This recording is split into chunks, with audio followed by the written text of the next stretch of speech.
Hello. Today we are going to be talking about how to check your car for some basic maintenance things. These are not going over how to repair these things in general. These are how to check kind of your basic, mostly fluids in the car. Make sure everything's running nice and neat so that you don't have to go to a mechanic to repair these things.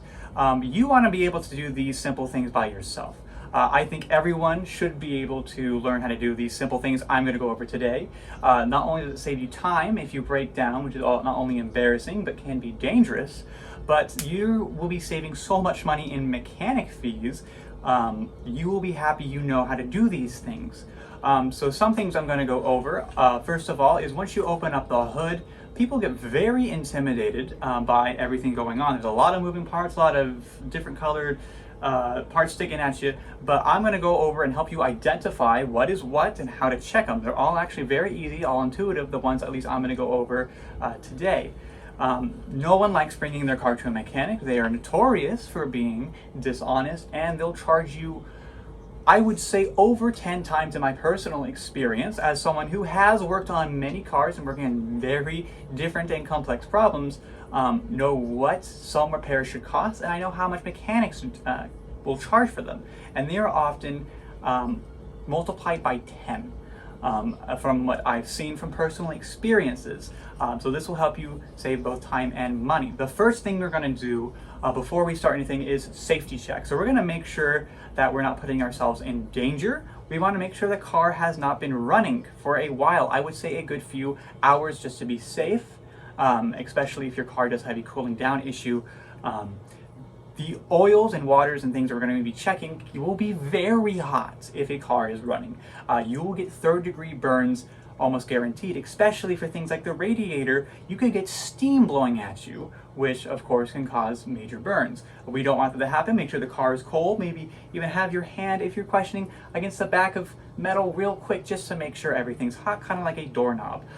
So some things we want to go over is we make sure that the hood is up and stiff. This car right here, this is an Acura TL. This one has the automatic air-powered hood holders, but sometimes it's just a rod you stick up. You can have your hood open. You want to make sure it's safe. You want to make sure your car is level too. These readings can be totally off if your car is not level. This is flat with the ground. This one is jacked up a little bit. It shouldn't be an issue with this car specifically, and I can still accurately gauge even though this is up on a jack right now. It is being worked on. So some of the things, once we do that safety check, make sure it is level. What we're going to do is, first thing, most cliche thing, is going to check your oil. How we do that, there is an orange little pin here. Most cars, I would say 90% of them, will have this little oil dipstick here. It's called a dipstick. It has a little orange handle. This is very common. Not all of them have to be orange, but for this case, and most of them will be. It is located near the engine. The engine is this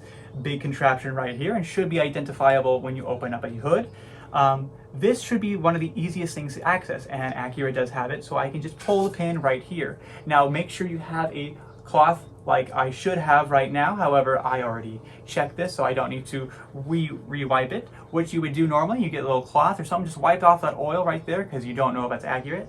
Stick it back in real quick, 1 second, back out just like that, and you're going to check the oil down here. So first of all, it should not be black. It should kind of be this honeyish color, depending how old it is. You should change this every 5,000 miles, depending on your filter and car. And there's always a little indicator, either some notches or some pattern showing you where the oil levels should be. In this car, it is that little diamond patterned little patch right there, and it is right where it needs to be, and it's a good honey color.